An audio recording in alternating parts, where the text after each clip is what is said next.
Bonsoir à tous les trois. Gérard Chalian, bonsoir. Vous êtes géopoliticien spécialiste des conflits armés. Selon vous, Daesh a réussi à se faire une pub d'enfer. C'est bien votre façon de parler qu'on retrouve là. Et son affaiblissement va profiter, hélas, à d'autres mouvements djihadistes. À côté de vous, Adam Bachko, bonsoir. Vous êtes politiste. Vous êtes chercheur à l'École des hautes études en sciences sociales. Vous êtes co-auteur du livre Syrie, anatomie d'une guerre civile, qui a été publié en mai aux éditions du CNRS. Et selon vous, la mort d'Al-Adnani, qui était donc ce porte-parole en quelque sorte de Daesh, est symbolique. Ce qui est important, c'est que l'organisation État islamique perd du terrain et que Raqqa, la ville, donc le fief, pourrait tomber dans les prochains mois. Beaucoup de conditionnels. À côté de vous, Agnès Levallois, maître de conférence à Sciences Po, spécialiste du monde arabe. Bonsoir Agnès Levallois. Daesh est en phase descendante, certes, mais depuis 2 ans, les bombardements de la coalition ont fait beaucoup de victimes collatérales. Et le chef, ajoutez-vous, est toujours là. On a une question d'un spectateur, 28 secondes, oui, Nadia. Absolument, qui voudrait savoir si la perte de tout ou partie de son territoire syro-irakien signifie la fin du Daesh, organisateur d'attentats en Europe. Agnès Levallois, l'affaiblissement de Daesh en Irak et en Syrie, c'est plus ou moins d'attentats en Europe ?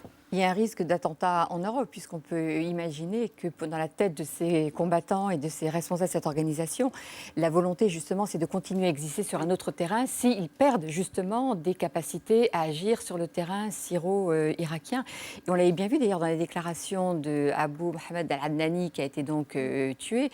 Il avait fait des appels à toutes les personnes en dehors du territoire base de cette organisation État islamique à frapper dans leur pays sans nécessiter forcément de gros moyens, mais de pouvoir agir là où ils étaient. C'est quand même lui qui organisait, téléguidait de Syrie une partie des attentats. Est-ce que sa disparition personnelle d'Adnani peut entraîner une faiblesse de Daesh pour organiser des attentats en Europe? Ça peut entraîner une faiblesse dans un premier temps parce qu'effectivement, c'était quelqu'un apparemment en plus avec une capacité à pouvoir s'exprimer et qui était écouté par tout un tas de jeunes à l'extérieur du territoire. Donc que ça puisse déstabiliser, oui, mais ce n'est pas pour autant que ça va empêcher, me semble-t-il, la capacité de certains à vouloir agir en tous les cas. Gérard Chalian, qu'en pensez-vous ? Moi, je pense qu'il va être remplacé. Bien sûr, c'est toujours un coup dur quand on a un vieux routier, parce que ce monsieur démarre au début des années 2000. Il est avec monsieur Zarqawi dès le début. Enfin, vraiment, c'est un cadre de très grande valeur. Enfin, très peu de gens sont totalement irremplaçables. Ce qui est intéressant, c'est de dire que plus on s'affaiblit sur le terrain, plus on a besoin de s'affirmer ailleurs. Donc, effectivement, il va y avoir des attentats en Europe et ailleurs, mais enfin, en Europe aussi, parce que vous vous rappelez, en quelque sorte, au public, votre existence. Et c'est quand même lui qui avait des liens avec Abaoud, il était totalement lié aux attentats de Paris, donc on découvre quand même que c'était plus... Est-ce que ce n'est pas plus centralisé que ce que l'on croit, Adam Bachko ?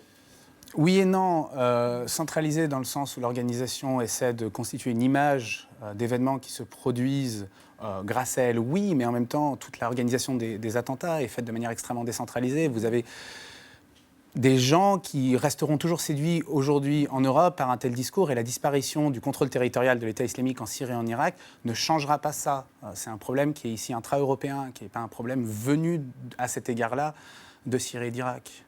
Pourquoi y a-t-il eu... Enfin, on est étonné de voir un communiqué annonçant cette mort. Comment se fait-il ? Moi, j'ai l'impression que comme c'est quand même une perte très importante aux organisations, c'est vraiment un personnage qui était un personnage central de cette organisation État islamique. Donc je pense qu'elle a préféré prendre les devants et assumer et l'annoncer plutôt que d'avoir le sentiment d'être complètement dépassée par cette opération. Et que ce soit annoncé par des Américains ou par ceux qui ont réalisé l'exécution. Donc là, ils essayent par ce biais-là de reprendre la main parce que la communication, on l'a toujours beaucoup dit, la communication de Daesh est une communication extrêmement présente, sophistiquée, et qui est un élément central de la façon, de l'action que mène Daesh. Donc je pense que dans ce cadre-là, c'est important pour elle de le signifier. Et d'ailleurs, quand on regarde sur Internet, quand on voit la une de El Naba, qui est la revue de Daesh en arabe, il y a une grande photo, il y a un grand portrait de Adnan, alors qu'on y a très peu de portraits de ce combattant, et avec une revendication, enfin on le présente comme étant un responsable, martyr, enfin bon. Et donc il y a vraiment une volonté d'affirmer et de le reconnaître. Sa liquidation est revendiquée à la fois par les Américains et par les Russes. C'est quand même pas un détail. Alors qui l'a fait ? Je veux dire que je n'en sais rien. Vous n'en savez rien ? Bien malin qui peut vous dire c'est les Russes ou alors c'est les Américains. Disons que possiblement c'est les Américains, mais enfin rien n'est certain. Bon. En attendant, le chiffre du jour, Arnaud. Le chiffre du jour, c'est 12 000. 12 000, c'est le nombre de combattants de l'État islamique, selon un rapport parlementaire français. C'est 2 fois moins qu'en 2014. Alors, d'abord, le chiffre est-il exact? D'abord, le chiffre est-il exact? Et deuxièmement, où sont passés les autres? Est-ce qu'ils sont retournés à la vie civile? Est-ce qu'ils ont rejoint d'autres factions? Est-ce qu'ils sont partis faire des attentats en Europe? Madame Bichko?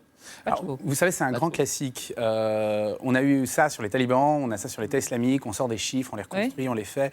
Donc là, c'est l'Assemblée nationale, une commission Quelqu'un avait fait le calcul sur les talibans. Il y a plus de talibans morts que de talibans estimés combattants dans les années qui se sont faites les unes après les autres. Ça n'a pas rien à voir avec les recrutements, ça a à voir avec la manière dont on fait les chiffres. Les chiffres qui étaient sortis par le groupe Al-Soufan, qui était lié au FBI sur l'État islamique, c'est pareil, c'était des chiffres extrêmement imaginaires. Alors, Est-ce qu'il y a des défections? Est-ce qu'il y a des défections? Alors, les défections sont peu probables, tout simplement parce que impossible. Vous ne pouvez pas, si vous êtes entré dans l'État islamique dans les 3-4 dernières années, espérer sortir ni par les zones kurdes, ni par les zones chiites irakiennes, ni par les zones de l'insurrection syrienne, puisqu'il y a une coupure absolue entre, ni par les zones du régime. Donc, quand vous êtes entré dans l'État islamique, même si vous voulez en sortir, vous êtes piégé.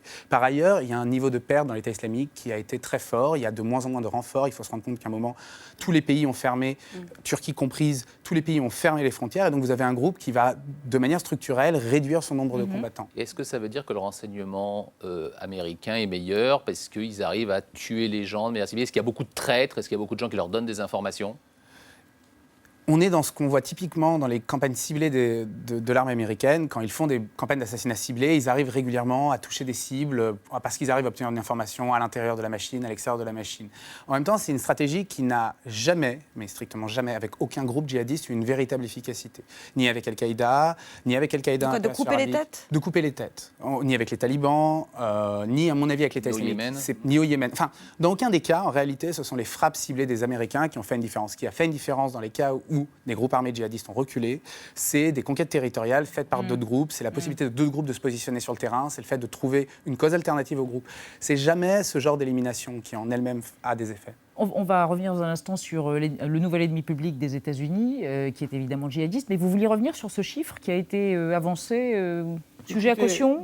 Non, parce que le chiffre permet de dire qu'il y a un affaiblissement puisqu'il ne serait plus que 12 000. Or, mon expérience sur les 40 dernières années, c'est que grosso modo, la plupart des chiffres sont faux parce qu'ils font partie de la propagande. Voilà. Alors il faut voir ça avec beaucoup de recul. Donc nous faisons notre propre propagande. Oui, c'est notre propre propagande, ça existe aussi. Donc le rapport d'enquête parlementaire fait partie de cette propagande. Modo, par exemple, il y a 3 millions de réfugiés, paraît-il. Oui. Hein, bon, M. Erdogan, il y a de ça 3 semaines, a dit il y en a 6 millions. Bon, il suffit qu'il le répète 15 fois et puis on va dire que peut-être. Donc attention avec les chiffres. Très bien. Le sage a parlé. D'autant plus qu'il est impossible d'avoir une comptabilité, je veux dire, sérieuse. On sait très bien que les Turcs ont laissé passer un certain nombre de combattants. Il n'y a jamais eu de volonté de la part de dire on en a accepté tant, on en a laissé passer tant par la frontière. Après, il y a d'autres façons de passer. Donc, effectivement, cette façon de... Moi, je voudrais savoir, c'est l'État islamique, c'est comme l'hydre de l'herbe, on coupe une tête et il y en a une qui repousse. De toute façon, oui, on sait très bien que quand une tête disparaît, il y a un autre personnage qui va apparaître et qui va reprendre les attributions de celui qui a disparu. Donc c'est pour ça que cette élimination est importante en termes symboliques, parce que c'était quand même, Adani était quelqu'un de respecté par les combattants et qui avait apparemment une certaine aura, si je puis dire, parmi les combattants. Donc ça porte un coup à l'organisation. Mais ces responsables savent très bien de toute façon qu'ils sont dans le collimateur, là en l'occurrence de la coalition occidentale, ils savent très bien qu'un jour ou l'autre, ils vont être tués ou assassinés. Et donc que d'autres soient là, se préparent. Dans la question qui se pose, c'est qui peut apparaître? Est-ce qu'on va avoir des cadres, j'allais dire, formés qui vont suivre l'idéologie qui est mise en place par Baghdadi, qui est donc le responsable?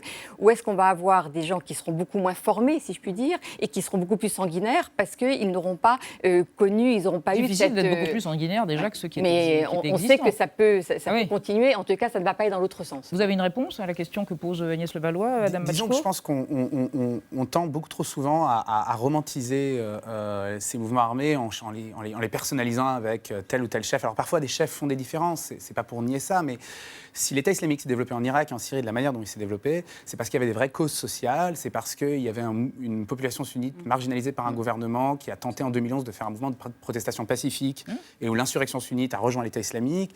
En Syrie, c'est parce qu'à un moment, une partie de l'insurrection a perdu absolument espoir. Il faut se rappeler que le moment où l'État islamique prend la main sur l'insurrection syrienne dans une bonne partie du pays, c'est vraiment le moment où les Syriens qui combattaient l'insurrection, qui avaient espoir que les Américains les supportent, décident après les attaques chimiques, voient les États-Unis ne pas bombarder après les attaques chimiques, voient les États-Unis ne pas les soutenir.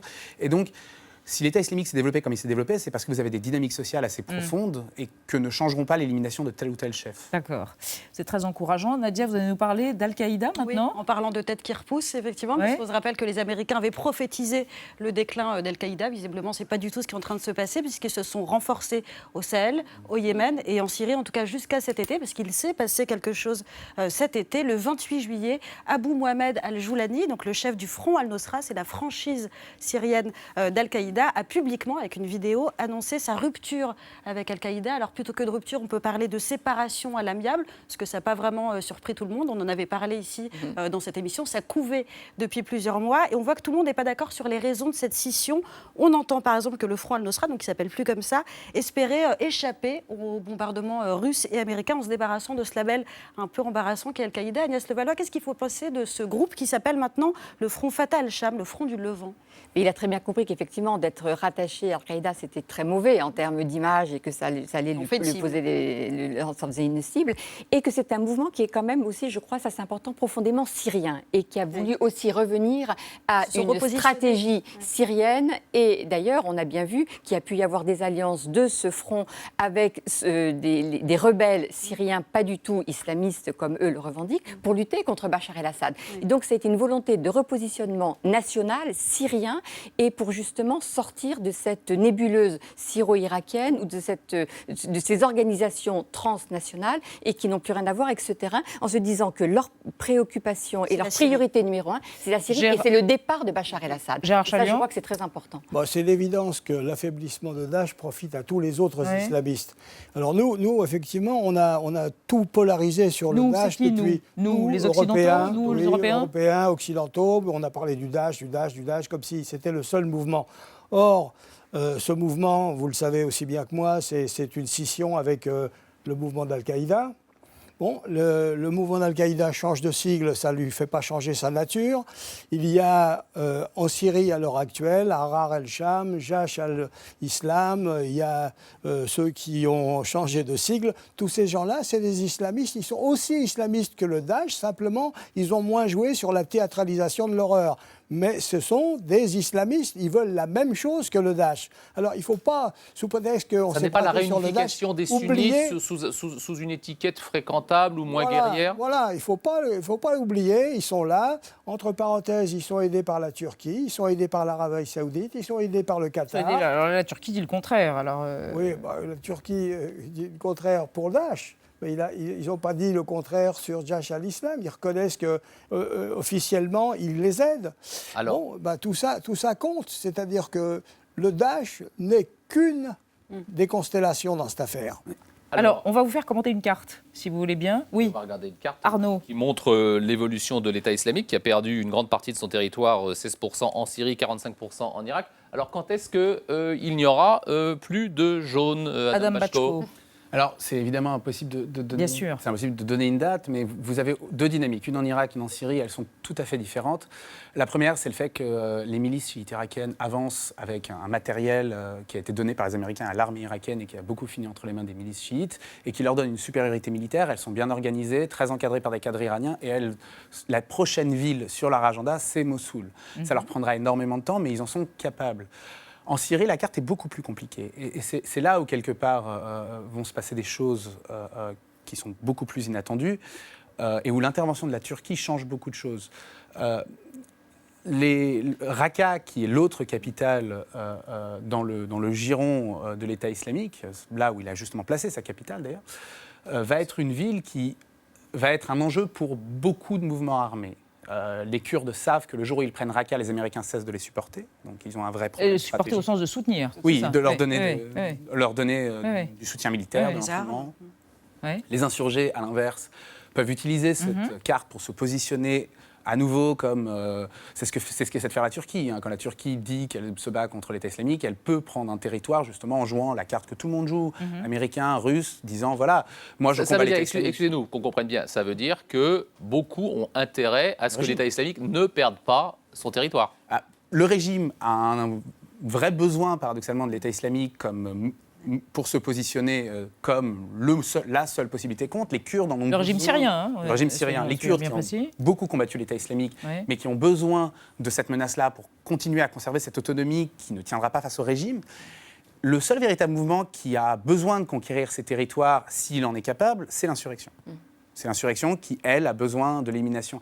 Et là, je pense qu'il y a une différence entre l'État islamique et les mouvements islamistes de l'insurrection qui sont profondément islamistes, salafistes, qui veulent instaurer la charia. Il y a une différence fondamentale entre les mouvements qui se sont regroupés autour du Jabhat al-Nusra, nouvelle formule, autour d'Ahrar al-Sham, qui est quand même aussi l'autre cœur, qui est aussi puissant que Jabhat al-Nusra dans le nord. C'est quoi la différence ?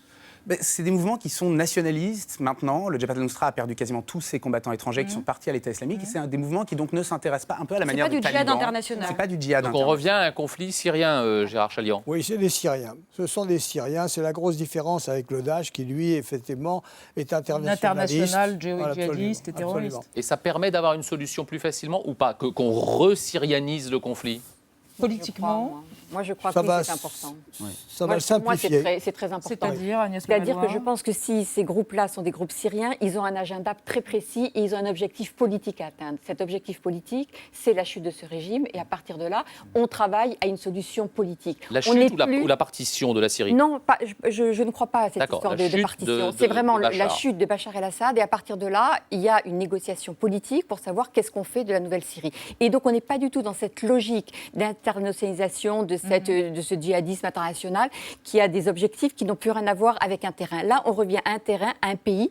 Et les Syriens, n'oublions pas, en dépit de tout ce qui se passe, sont profondément nationalistes. C'est-à-dire qu'ils sont très attachés à leur territoire, à leur terrain. Est-ce que les puissances extérieures, dans ce cas-là, peuvent se mettre d'accord si on a quelque chose qui revient à un conflit syrien ? Est-ce que Russes, Américains, Saoudiens, Iraniens, Turcs peuvent... On n'est pas à la veille. Oui. On n'est pas à la veille. L'agenda de la Turquie n'est pas du tout l'agenda des États-Unis. Il y a l'agenda des Russes non plus. Donc, les Russes, qu'est-ce qu'ils veulent ? Ils veulent qu'il reste un régime qui leur soit favorable à Damas. Bon, que ce soit avec Bachar ou pas, ça c'est secondaire. Les Américains, eux, ils voudraient, si possible, arriver à trouver une solution politique. Ce n'est pas demain la veille qu'ils vont y arriver.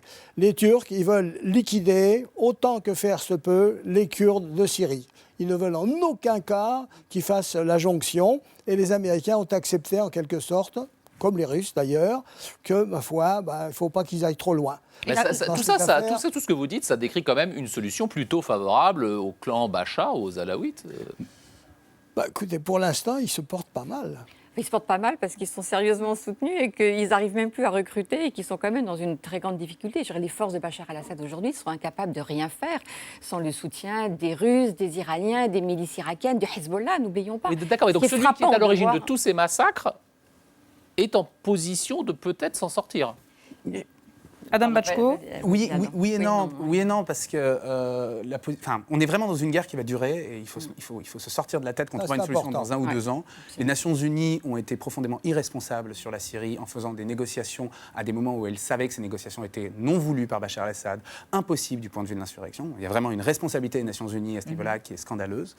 Mais vous avez aujourd'hui une guerre qui est menée avec des dizaines de milliers de combattants étrangers de chaque côté. On s'est beaucoup concentré sur les combattants étrangers de l'insurrection. On a toujours oublié que vous avez des dizaines de milliers de combattants iraniens, hazara-afghans, des dizaines de milliers de combattants qui sont du Hezbollah, d'Irak, qui se battent, les troupes syriennes étant strictement incapables de se battre aujourd'hui. C'est aujourd'hui une guerre qui est menée avec des mercenaires russes, et qui sont en mode comme des conseillers.